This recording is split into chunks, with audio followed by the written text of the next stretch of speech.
Hello and welcome to Go Lurk Yourself, a podcast about streaming on the internet. My name is Crunky. We aim to bring you regular interviews with your favorite streamers to find out more about the person behind the webcam, to give you more of an inside look into how they got started, their goals, and what keeps them coming back for more.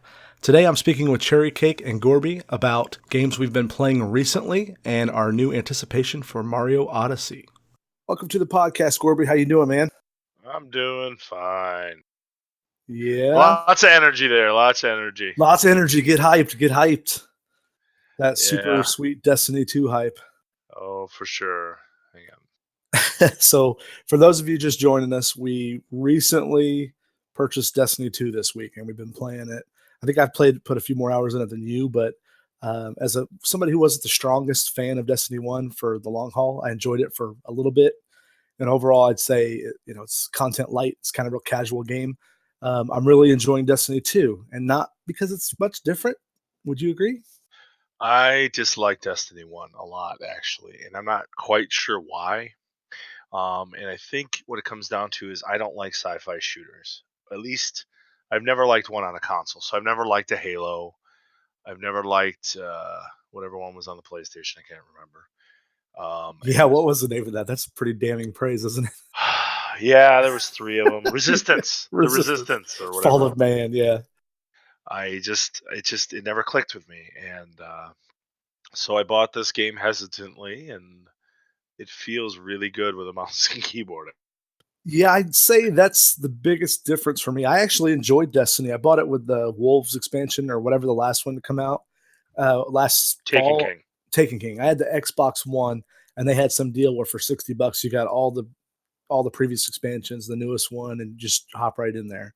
And I played it, and I'm like, oh, this is fun. And I think I had 3 or 4 weeks in it, and then all of a sudden that well dried up. I fully expect that to happen in Destiny 2 as well, but it's a fun ride while it lasts. And I figured I bought the season pass, so when the expansions come out, I'll jump back in, maybe get a month out of it, and then move on.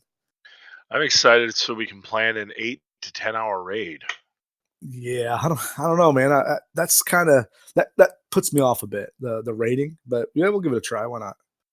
Yeah, it's not like we have to coordinate 20 people. It's 8 or 6. Exactly. The thing I'm most surprised about is I had read all these articles about the aim assist is going to ruin online. And I've not read any of those issues. For those who don't know, if you play Destiny on PC, Destiny 2 with a controller, when you aim down sights, it automatically zeroes in on the head of your enemy. And people during the open beta were spoofing that they had a controller hooked up, but actually using a mouse and a keyboard, and they were getting basically an aimbot. And Gorby and I played yesterday for a bit. I played probably, I'd say 6 hours of PvP so far, enough to get 3 or 4 levels out of it. And I've not knowingly run into that. Yeah, I actually when we played that yesterday, the PvP they did feels really good. Those lives level, and I didn't play PvP at all in Destiny 1. Yeah, I got into it pretty good for a short amount of time on Destiny 1. I played it for a bit, but my problem is I'm no good with a controller compared to like people who've been playing them forever. And to be fair, before we played Player Unknown's Battleground for months, I have not played a shooter on a PC since Battlefield 2. Whoa, that's a while ago. Yeah, Was that like 06? Probably. I made a conversion over to play on my consoles years ago with Delphius, and so I kind of stuck to it. It's not like I play a ton of them, but I play a lot of Call of Duty, Modern Warfare 1, 2, and 3, and I guess that's about it as far as console shooters. But I knew that I liked some console games, so I really had to get used to those controls, and it was a hell of a hard time to convert. Did you ever feel like because I know when you and I last fall played Overwatch on both, did you ever feel like you got better with the controller than you did with the mouse and keyboard? I was terrible with that game with the mouse and keyboard. I could hang with them with the controller. That was the one thing that I miss. But also that's a lot of the aim assist. I'm certain of that. Yeah. Aim assist is like one of those damned if you do, damned if you don't things. If it's not on there, with a controller, then the people who are really good at it dominate. Yeah, exactly, exactly. So what other games have you been playing recently? I think I saw you logging into Steam and playing Divinity 2. Yes, How's that yes. going? Divinity 2. I don't know what the tagline is. The fall of Divinity man, 2, the Divinityist. the originalist sin. Yeah, oh, it's Um, Divinity: The Original Sin 2. I think that's what it's called. I don't know how there can be two original sins. Anyway, it is an adventure game in the spirit of Baldur's Gate. So think back to the late '90s, early 2000s when Baldur's Gate 2 came out, and it was kind of this side down Ultima, almost like Ultima looking game based in the Dungeons and Dragons world. Now, Divinity took that, made their own world, and then made it co-op. I am in love with all those ideas. Divinity 2 is a hard game. People I know that are very good at games have hard times with the combat. Not like XCOM hard. This is just unfair combat. It feels unfair. Oh, So, really? yeah, and so my friend suggested if you're going to play the game to actually take a feat or a special ability called Lone Wolf. And what that does is that bumps all your stats as long as you only have one other person in the party. And it's a large increase, 30 to 40% on a lot of stats and a lot of Whoa. hit points. It didn't make that big a difference. So I it's like the easy mode's not that easy, huh? No, it's still pretty difficult. I think it's one of those games you can't have a short session in. You have to spend every time you sit down. It's got to be like 3 to 4 hours, and that's difficult for me. Yeah, I mean, I know when you and I were first talking about it, and I was really toying with the idea of getting it because the multiplayer aspect of it looked neat. But I think the difficulty didn't scare me away, but I knew it would be a time sink that I just didn't have time for. And especially my wife and I were looking at Dee were looking at it to play it, and I think we finally sat down. She goes, I just don't want to spend half my time doing the homework it's going to take to be able to be productive in that game. And I was like, that makes sense. So we went Destiny 2, and this is the exact opposite problem. Yeah, and that is a fair assessment. You need to spend your time figuring out which skills are the proper, which gear is the right way, which way to play the story.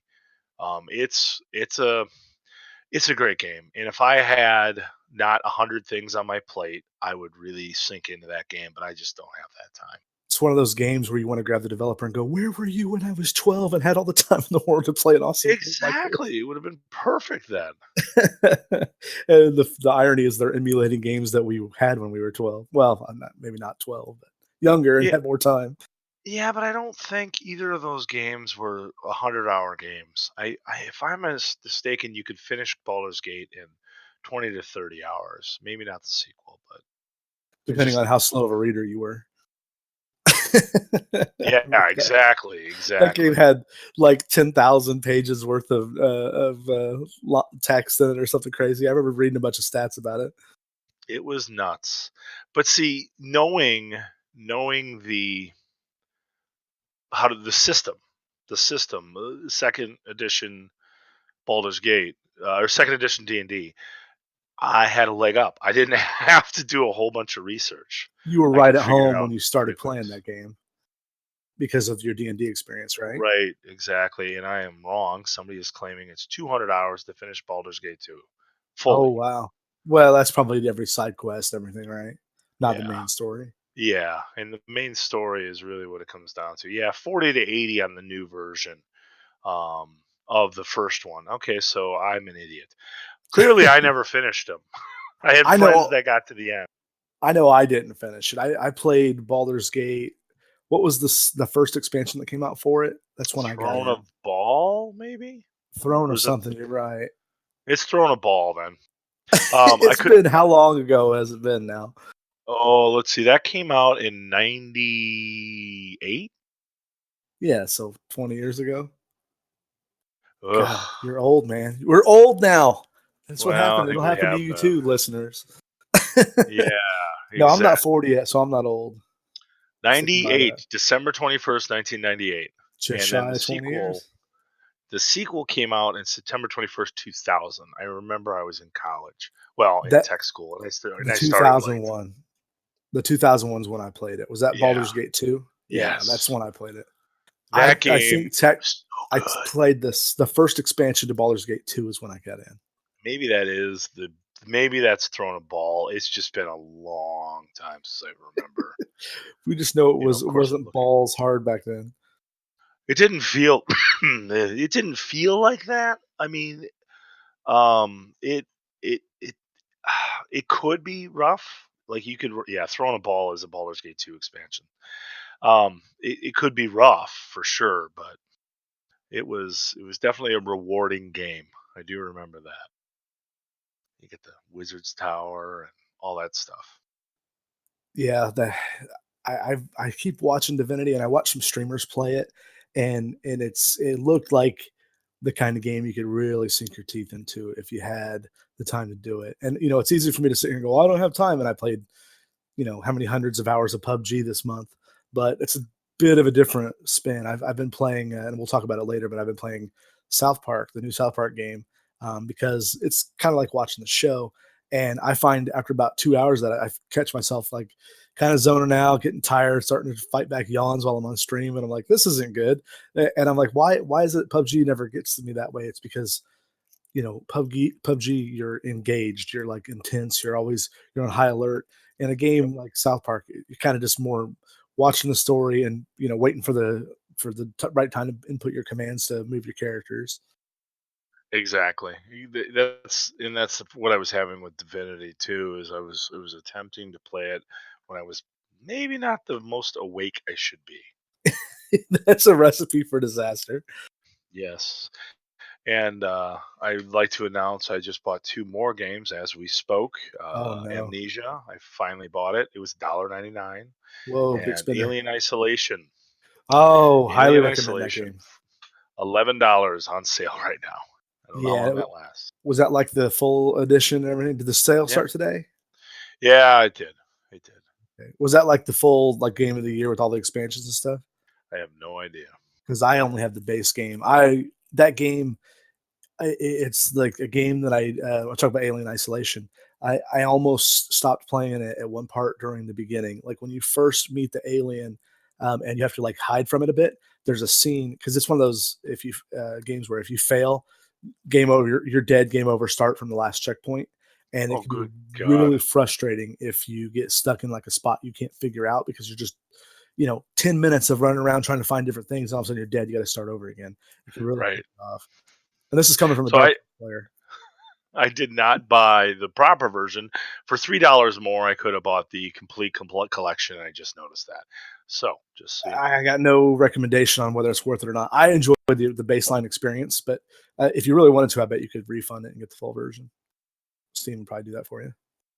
Yeah, you're totally right. I don't know. I don't. You know me. I'm probably gonna play it for 20 minutes and set it aside forever. If you get by the spot in the first couple of missions, you're in the ship and you go into like this area that's a locker room, and I think it's when it's before your ship, spoiler alert, you crash land on the ship that you start on. What? Yeah, before you crash land, when you first run into the alien, there's a spot that I don't know if they've patched it since then, but basically, there's a bit of a random factor of where the alien can spawn, and he would just not spawn in the area I needed him to be. He kept spawning between me and the exit, and it's one of those games where if he can see you, it's over. So you have to basically hide from where you think he is, and then if he's in the room with you, you have to be like hidden under a desk, and he could smell you. You have to like not make any noise, and if he sees you out of the corner of his eye, even for a second, boom, he turns around and he gets you. And it's a lot of good jump scares and stuff in that game. It's a good Halloween game. I can see why they put it on sale. Yeah, and Amnesia obviously was another game like that. So The we'll game D see. won't play anymore. I had to try. For $2, it was worth that little bit of stream she got. Oh, Uh, absolutely. I enjoyed watching her do it. All of her stream did, but I've never seen her that shook up before over anything. Like she came in, she really tried. She played a lot longer than she normally would have because she wanted to give it a good shake. But I finally told her, I'm like, hey, you ought to just not play this.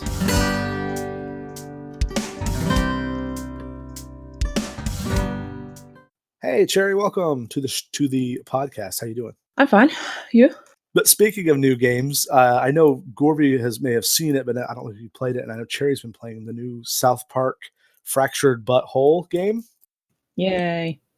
I saw Cherry streaming that this morning, and I know Yes. Gorby's checked it out a bit. What do you guys? What's your impression of it? Gorby, do you want to head this one? Seeing so from a person that hasn't played it. Sure. It's an inaccessible game, in my opinion, if you are not a fan of the show.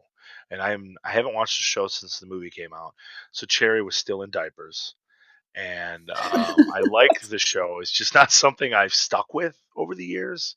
It was definitely one of those things that for a long time that I just wasn't interested in watching. Now this one worries me because this is about a specific 3 episodes, 2 episodes. Is that correct? It's like a whole story arc, and from what I've seen this season, they've timed the release of the episodes this season to kind of coincide with the game, so it's all tangentially related. But you don't have to see the show to get what's going on. Right. So, um, I think they are very talented writers. I think they're very good at what they do. It's just not a show or not a game or show that I have had an interest in. However, I did consider Stick of Truth based on some things I was hearing, but I never went that way. Now, I'm assuming you both are fans of the show. Absolutely. Well, this is I'm kind of contradicting what you just said then because I haven't really ever watched South Park. I know it. I know the humor. I know the characters in it, but I've never. I may have caught like one or two episodes here and there, but it was never something that really watched in our house because it is so crude sometimes. And I when I came to play the first one, the Stick of Truth, it it really uh, won me over, and it was something that I never really imagined it would, given that I haven't really watched any of the TV series. So I think that's quite a feat, to be honest.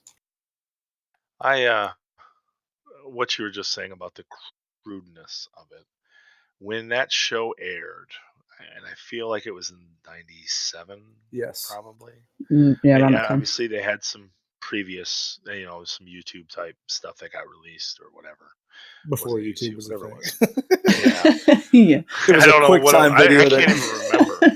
it was Yeah, a Yeah, it quick was man. a time quick video that time, took 20 minutes to download a 2-second clip Yeah. but it was on dial-up. hilarious. It was Jesus versus Santa, if I Yep. remember right. So the So story is that made its rounds, and George Clooney saw it and shared it with some like execs, and that's what got them off the ground. Oh wow, nice. so the night that South Park aired, when the satellites came out of the butts at the Yep. end, I picked up the phone and started telling people about this show. I was like, I can't believe this is on the air. I can't believe they put this on. I was 21, and it was shocking, but it was really funny, and I think that probably helped. There was a bunch of jackasses out there like me calling people saying, "Holy cow, look at this show," and I was hooked. And I saw the South Park movie 3 times, maybe 4 times in the theater, like in the first week. I really enjoyed it. And however, something happened. I started college after that, and I never went back. It just eluded me, and Started so sniffing your I've own never. farts. Nice. Yeah, and I think you're well. I think that's part of it. Is it was a little too. Um, I don't know. I would like to say on the nose for me, but it's not subtle. I don't know if you know know that No. about the Yeah. show. And I usually sometimes as I got older, my humor has shifted more to dry, subtle, and that's always been part of it. But it's really moved away from that. But man, it the show is groundbreaking. And yes, we could say because of the Simpsons, because of the Flintstones, what was the because of Beavis and Butthead, we have this show. But it was amazing. It's just not something I stuck with. I don't know So why I went here's on this 5-minute That's tangent. all right. Go ahead. I'll just cap on the end here with my opinion.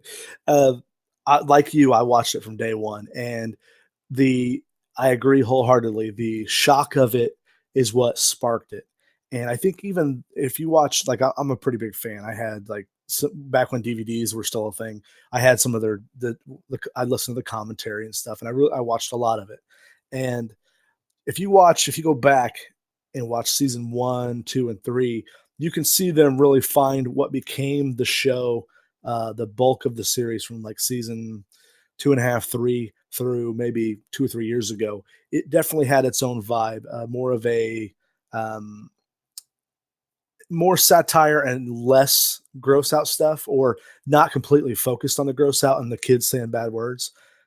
That said, I'm a huge sucker for kids getting exposed to things and being so innocent that they don't realize what it is. That's what I love about the show, or the games as well. Stick of Truth is like an insight, a window into the kid's imagination, and then they use that joke where they cut away from when you see what they see. They're in their wizard costume and they're casting firebolts and there's a dragon, and then all of a sudden it's just some kids with cardboard and they've got their stupid little, like one kid's got a bra on his Yeah, head. yeah. That stuff I'm a real sucker for. And when the show went from being a funny thing that they do sometimes by making cuss words or making kids do inappropriate things, to being something really magical, is when they had the episode. There's a couple of them. The first Lord of the Rings one, which was what, 2000. The first Lord of the Rings movie came out 2000, right? Uh, Pass. I don't know. Yeah. So 2001. yeah, the Stick of Truth is basically them playing Lord of the Rings. It's very on the nose, like you said, but um, you know, there's an episode of the show called the return of the two no the return of the king to the fellowship no the return of the fellowship of the ring to the two towers. And it's Oh God. basically the kids playing Lord of the Rings, and they get caught up in it, and then the whole story plays out of them basically recreating the Lord of the Rings trilogy in 30, or maybe it was a two-parter, I don't really remember, but it captures that childhood magic feel, and that's where the show became more than gross out humor to me. And they do some pretty razor sharp satire. They had this whole thing where they would draw paintings of Allah, and they had Allah on the show. But then after those suicide bombings in the Middle East over the cartoons, um, Comcast made them take it down, and they made an episode statement about that Comcast didn't let them show. So they've had some substance over just the gross out humor. But that's not to say I still don't also love those gross out humor things, because I absolutely do. Right. Yeah, and I definitely know it's definitely more satire at this point. Just so do Cherry? You're saying you've never seen it, but you dig it.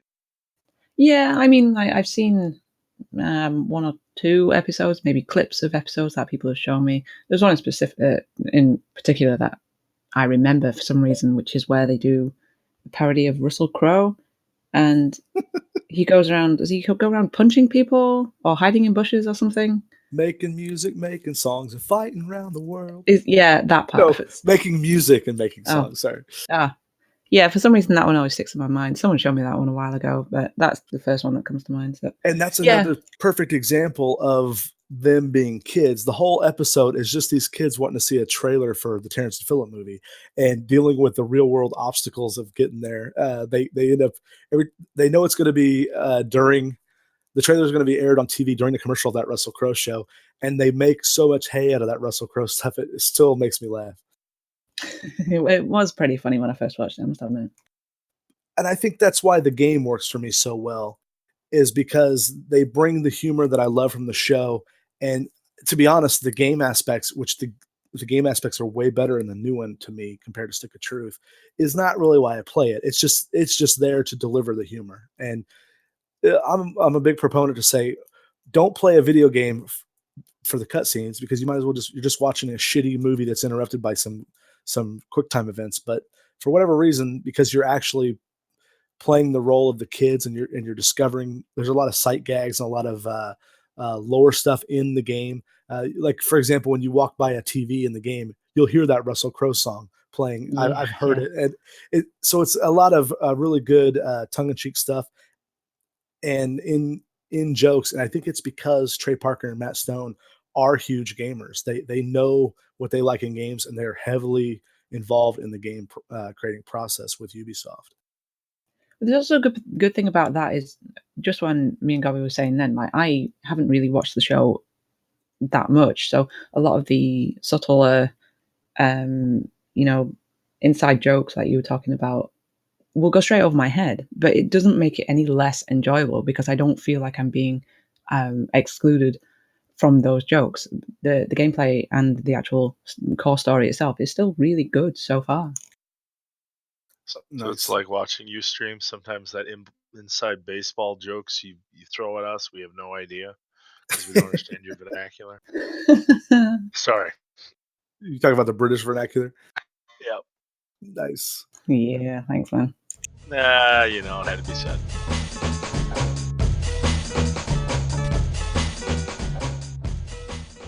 I'm Because I was pretty going to excited say, about do you want to? Odyssey, but you're not going to play it, are you? You don't have a I Switch don't. yet. I don't have a Switch, but I am ridiculously excited about it, and I don't even have a Yeah. Switch. I really, really want to watch someone stream it, which is most likely going to be Crunk anyway, unless he can't get the Switch off Molly.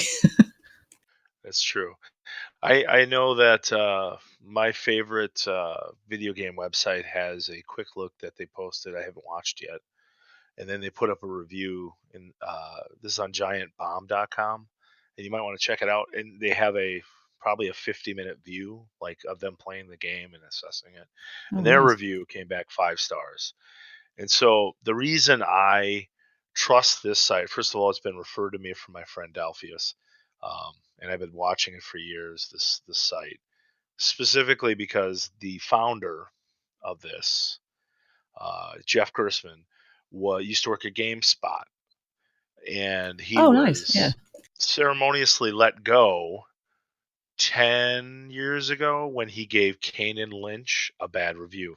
Now, that is not what he says he was released for, but Kane and Lynch had dumped a whole bunch of money in advertising, whatever company that is, and he came out and gave it a really poor review and Oh, lost. wow. And then eventually he lost his job within a week. And they're saying it wasn't related. And I don't know what that Oh, was. that's a little bit too coincidental, really, isn't it? Yeah, it really is. But I trust these guys. They're pretty ethical. I listen to 5 hours of they have 2 different podcasts. I listen to both of them every week. Anyway, 5 stars for that. They have a quick look on their site. I am super excited because hey, it's a new Mario game and it's an Exactly. actual Mario Yeah. game. It's not just it's Yeah, not a game that just includes Mario in something else, but he's not the main focus, like Mario Rabbids. right, Not to say exactly. that Mario Rabbids wasn't a bad game. It just wasn't a what I guess we would call a typical Mario game. Gotcha. Yeah, and it isn't. I sort of burned out of that game pretty quick. It's rather boring. It's Oh, really a really? cool concept, and then I don't know, 2 worlds in, I was like, whoa, It did. it's From what I saw being streamed, it looked kind of slow paced. it is. Any turn-based game like that is like that, in my opinion. Sorry, hang on 1 second. He's going to cut Okay. off this dead air. I'm getting texts about the funeral. Anyway, I'm going to try not to think about that for a few minutes. I'm excited about that for sure. I can talk to you about Stardew Valley. Have you played Stardew Ooh. Valley? No, but I do have it sat on my PC, and it is one game that is on my list to play. So I will be coming to that. But Okay, good. it got released for the Switch last week. Yes, and so I bought it 2 years ago when it came out on PC, and I really liked it. And my daughter watched it for 2 minutes and said, "I want that game." So then I had to get her a Steam account and all Ah, that crap. So last week I saw it was on the Switch, and I do own it on the Xbox, but they screwed up the interface. It still has a mouse pointer, so you have to point to everything you want to do, and it's super oh, frustrating. really? I didn't realize it So was for a console actually. yeah, Yeah, and so now they have corrected all that on the Switch version, and it feels really good. And we have a second Switch floating around the house, and my wife took that and played 60 hours of that game in a matter of 1 week. Wow, really? Well, it was a little over, but it was close. Yeah, she loves it. Wow. And so I played it for a while, and I'm back kind of playing that on and off. Another great game. uh, that it just got re-released for the third time, fourth time. Definitely worth checking out. The What are only you down playing? Oh, sorry, I was gonna say the only downside about, Stardew Valley is that I've heard that the load times are ridiculously long. Have you Yeah, encountered anything like that? the save the save times are slow in Yeah? Stardew Valley. I did notice that, and like loading your game takes a little bit of time, but there's not like loading in the game. You're Yeah. in. Yeah. So, but when you save it every day, because when you go to sleep, it saves. It takes 2 minutes, probably. Yeah, Well, probably. yeah. I mean, it doesn't sound like a long time, but, like, in relation to, like, game loading times, that is, like it feels like an eternity. Yeah, I usually set the switch down, and then the funny thing is that there's a rooster that crows, Yeah. and that you pick it back up. I know I can play again. It's the next day That's a good timer, I guess. for sure, for sure. What have you been? You're streaming Fractured Butthole. What else? What Yeah. else have you been playing? I recently finished, Cuphead, um, last week, I think, just on the normal mode. I have no desire or will to go back and play it on, is it expert or super hard mode? I can't remember, but The yeah. mode that nobody wants to play. I've seen a couple of streamers play it, and it looks absolutely infuriating, more so than what the original, like, normal mode is. Um, it's it's a game that I think I want to like more than I actually do. But So yeah, style and substance. well, I don't know. Maybe I just don't have the patience like with some other people do. Like, it's going back to the whole Dark Souls thing where you die, you learn the phases of the bosses, you go back, you try, you die, you just do that constantly. And I don't think I have that will in me enough uh, to make me care about the game a great deal, which is unfortunate because stylistically it looks an amazing game. It's all hand drawn. It's a beautiful game to play. But yeah, that's just my style of gameplay, I guess. Other people might enjoy it more so than me, which each their own. I, my moods for games will alter throughout the year. Where there'll be times I want a challenging game. I want to try see really how hard this is. And there are times I don't want to do that. I just want to enjoy a game and relax with the game. And it's interesting because games like Dark Souls and Cuphead and the whole genre, whatever they are, I wouldn't say that Cuphead is necessarily in Dark Souls, but it's the same kind of difficulty. Yeah, yeah, I have to be in the right place. Now, I have very little patience for side-scrolling difficult games based on my childhood, because yeah, games like Mega Man and Ninja Gaiden or Gaiden or whatever it is were really difficult. And I played a lot of that as a child, and Contra without the cheat codes and all those things. So games like Cuphead look really cool, and those are games I wish it was still a feasible thing to rent games, because I oh still would yeah, do that for games like that. And I can't believe they haven't come up with a service like that, but I understand why they haven't. But they should figure that out because yeah. that'd be awesome. I wonder I if there'd mean, be like, go on. you can always buy it and then return it, but I feel that's dishonest if you're just doing that Yeah, to yeah. try a game. You would think there'd be like some kind of feature in like an online store where you download it and then you have access to it for like 2 or 3 days, and then if you want to play anymore, you have to buy the option to buy the game maybe. And they do that with all kinds of things. If you think about how MMOs used to work before they were all free to play, except for like WoW, I mean, that's essentially what you're doing. You're unlocking the game that you have on your PC. Yeah, yeah, Yes, there true. are ways around it, but you can figure that out. Sorry, I'm losing my voice. It's been a It's rough all right. couple of days. So, um, yeah. So I've also been playing the new Metroid, which is a difficult game because hey, it's Metroid. It's not Cuphead difficult, but man, Yeah. Speaking of it's tedious Metroid though. games. Yeah, exactly. Do you So, go ahead. go on.